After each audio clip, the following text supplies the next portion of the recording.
There are many ways to rupture an aneurysm: doing lines, lifting heavy things, or trying to force out a stubborn fart. Another way is through repetitive trauma, and come this January 27 at the Footprint Center, Phoenix, Arizona, Jaime Munguia takes on John Ryder in what will no doubt be a bruising affair.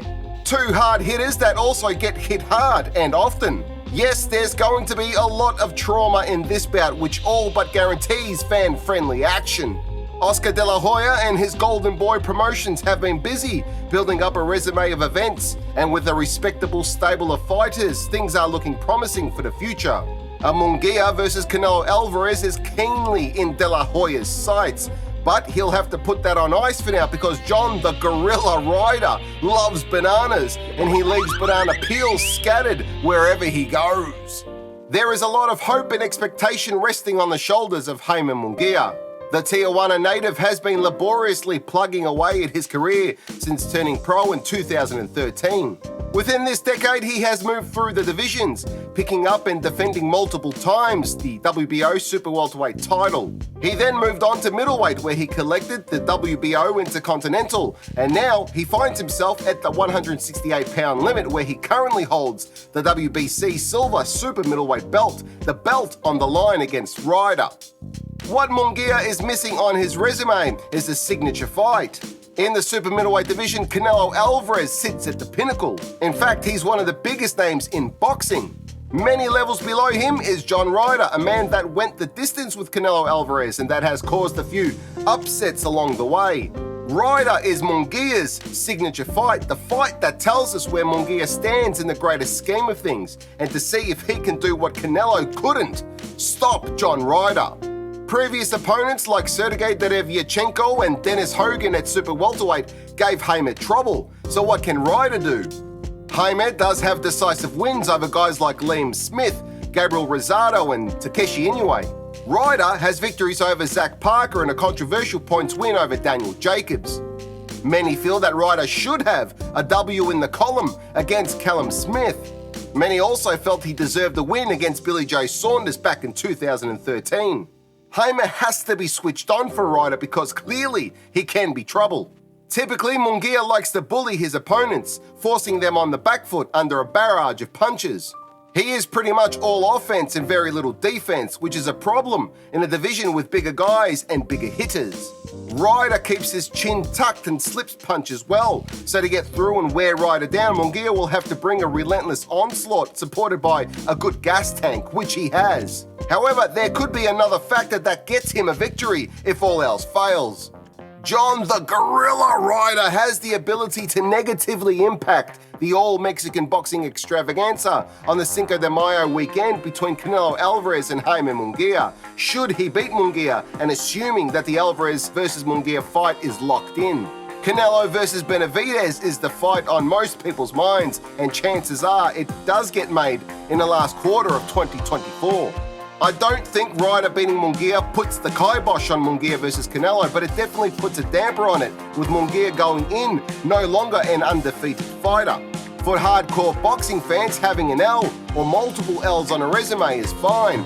It's part of the sport, but for the fickle masses, no offense to them, having a loss is frowned upon. Why am I harping on about Munguia versus Canelo? Because it's a massive event and money generator. I'm not suggesting we should expect home cooking that results in Munguia getting a win no matter what, unless he's stopped by Ryder. But a Golden Boy event was only just recently marred by controversy, the Tony Weeks Ortiz Jr. versus Lawson incident. I feel like Ryder is up against it, and he definitely needs a knockout to put it beyond the judges' scorecards. The problem for him is that he doesn't possess all that much power, and Jaime Munguia has a hard head. To be fair, both fighters are durable, but I can safely say that Munguia hasn't had to endure what Ryder did in his last fight against Canelo Alvarez. Defensively, Ryder is quite good. He slips, evades and manages distance well when an opponent is pushing forward. He anticipates and catches shots well and shoots off counter shots in between punches. He's certainly better on the back foot than Munguia is, which will suit him because he can let Munguia come to him. Maybe Ryder catches Munguia with a sneaky counter uppercut when he and Munguia are standing in the phone booth trading shots. Being a southpaw, maybe Ryder lands the backhand down the line and through Munguia's loose guard. Ryder will look for these shots, and one thing's for certain, he'll land shots on Munguia and plenty of them.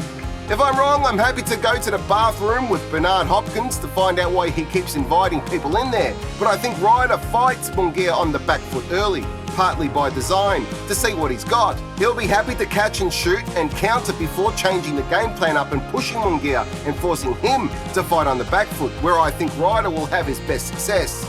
I see a lot of in-pocket fighting in this bout, and I think it goes to points. Unfortunately for John Ryder, unless he knocks Munguia out, he's not getting a win on points. That will go to the home fighter, so to speak. Jaime Munguia on points is my pick. Who do you think wins? Let me know in the comments below. Thank you for watching Pound for Pound TV. Please remember to subscribe and hit that notification bell for future updates. See you in the next one. Check out our Patreon page to become a Patreon family member, where you'll receive some cool perks.